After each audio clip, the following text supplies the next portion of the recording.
ام المومنین حضرت میمونہ رضی اللہ عنہا نے فرمایا کہ رسول اللہ صلی اللہ علیہ وسلم نے غسل جنابت کے لیے پانی رکھا، پھر آپ نے پہلے 2 یا 3 مرتبہ اپنے دائیں ہاتھ سے بائیں ہاتھ پر پانی ڈالا، پھر شرمگاہ دھوئی، پھر ہاتھ کو زمین پر یا دیوار پر 2 یا 3 بار رگڑا، پھر کلی کی اور ناک میں ڈالا اور اپنے چہرے اور بازوؤں کو دھویا، پھر سر پر پانی بہایا اور سارے بدن کا غسل کیا، پھر اپنی جگہ سے سرک کر پاؤں دھوئے۔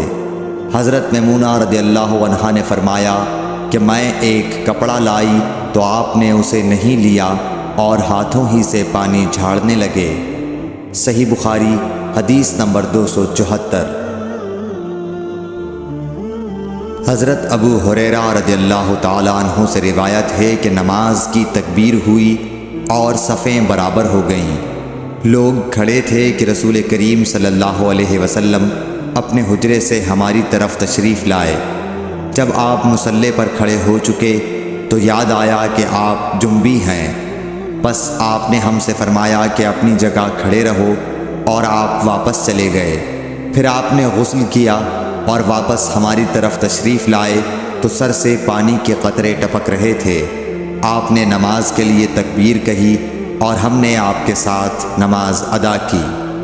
صحیح بخاری حدیث نمبر 275۔ حضرت میمونہ رضی اللہ عنہا نے فرمایا کہ میں نے نبی صلی اللہ علیہ وسلم کے لیے غسل کا پانی رکھا اور ایک کپڑے سے پردہ کر دیا۔ پہلے آپ نے اپنے دونوں ہاتھوں پر پانی ڈالا اور انہیں دھویا، پھر اپنے داہنے ہاتھ سے بائیں ہاتھ میں پانی لیا اور شرمگاہ دھوئی، پھر ہاتھ کو زمین پر مارا اور دھویا، پھر کلی کی اور ناک میں پانی ڈالا اور چہرے اور بازو دھوئے، پھر سر پر پانی بہایا اور سارے بدن کا غسل کیا۔ اس کے بعد آپ مقام غسل سے ایک طرف ہو گئے، پھر دونوں پاؤں دھوئے۔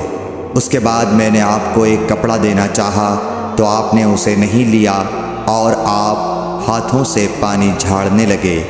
صحیح بخاری حدیث نمبر 276۔